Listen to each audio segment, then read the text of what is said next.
Extra, we're going to be talking about casino gambling coming to South Carolina. As it stands right now, the only legalized gambling in the state is the state-sponsored South Carolina Education Lottery. There's also bingo that's available, as well as some raffles.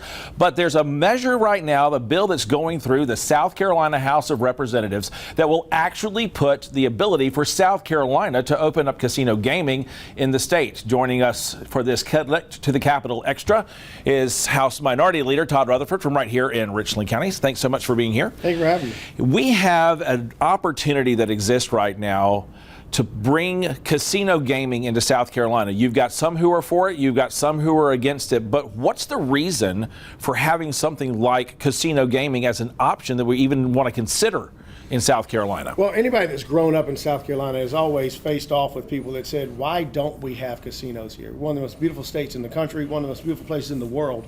People love to come here. One of our biggest industries is tourism. Why not take advantage of that? And there is no good answer to why we don't do it. And those that are opposed to it, typically on religious and moral reasons.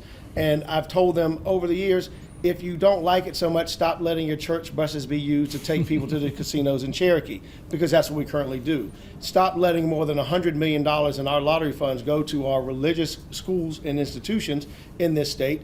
If they are so opposed to it, don't take the money. But the reality is this. You have Tier 4 counties, which are those counties that are on the poorest end of the spectrum. They need jobs. You have blight in those areas because development came and development left. We've got to fix that. If we can take advantage of the tourism and we can take advantage of those places that have blight and fix those places up and give them jobs, economic opportunity, and money in our coffers, we need to do that right away. One particular area of those Tier 4 counties that is basically on the magnifying glass right now is the old Santee Outlet Mall there in Orangeburg County. A developer out of Greenville has taken ownership of that property. That is a Tier 4 county. That is a Tier 4 area. The talk right now is to bring 4,500 jobs and at least $1 billion of economic development to that area. What in the world does that do for an area that has been labeled or mislabeled the corridor of shame?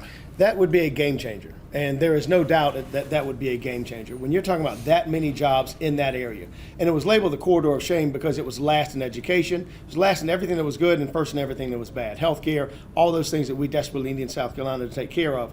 To bring 4,500 jobs, to invest $1 billion, to give money back to the state, to give money to education.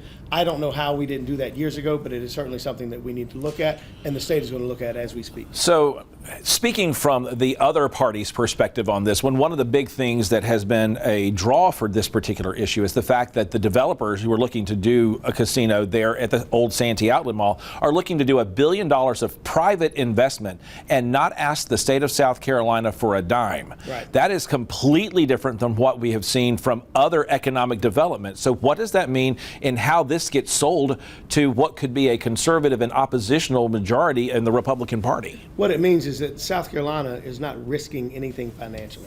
What we are going to do is be able to gain from a developer being willing to spend that money, bring jobs to that area, make that area look better, and if it doesn't work, then it's on that developer, it's not on the state.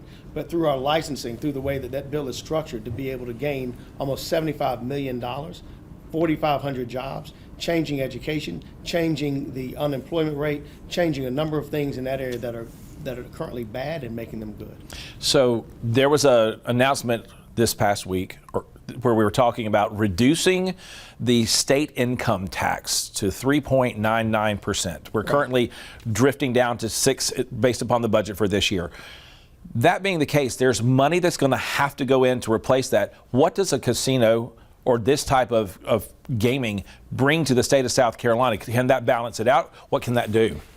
It won't. It will not only balance it out. If we cut income taxes the way that the proposal came earlier this week, we're going to lose about $40 million, $44 million. If we can supplant that with $75 million from a casino, if we can supplant that by 4,500 jobs, we are doing something. We are cooking with grease, as they would say. And that is what we got to do. We'd love to make sure that taxpayers aren't paying any more than they have to, but we do that by looking at other income sources, and a casino, sports betting, gambling are income sources we've got to look at. So you've got opposition that you know is going to come from the conservative right.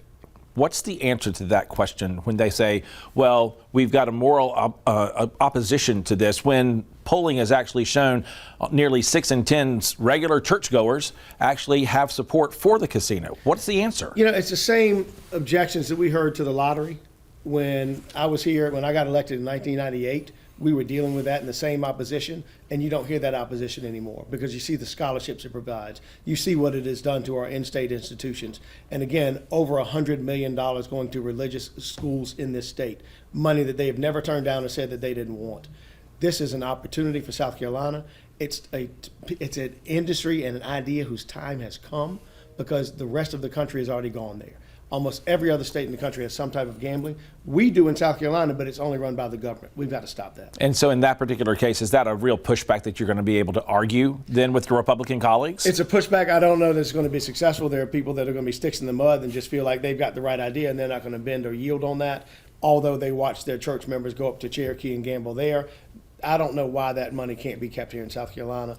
The idea is that if we can develop one of our counties that has been suffering from blight, if we can bring jobs, if we can bring economic development, we need to do it here, not send it to another state. So one last question. Let's talk about how this compares to other major developments that have happened in South Carolina. When BMW came to South Carolina in 1991, it was promising 2,000 jobs. It's now more than 9,000. We've got investment that's going on in Blythewood with Scout Motors. We've had Boeing come into the area. The state has made investments into those.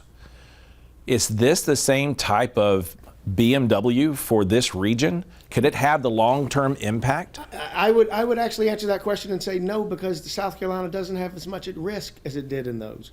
We're not offering tax incentives to make this happen. We're not giving away anything in order to bring this here. We have a developer that is willing to come in and spend the money and develop this himself without using our taxpayer dollars. We need to jump on it. What he's asking for is a change in the law to make it so that it's not illegal to do so. He's not asking for us to pony up any money in order to make it happen. Representative Todd Rutherford from right here in Richland County, the House Minority Leader. Thanks so much for joining us on this Connect to the Capitol Extra. We'll have a little bit more on this on WACH.com. And always connect with us right here, because if it's Sunday in South Carolina, it's Connect to the Capitol.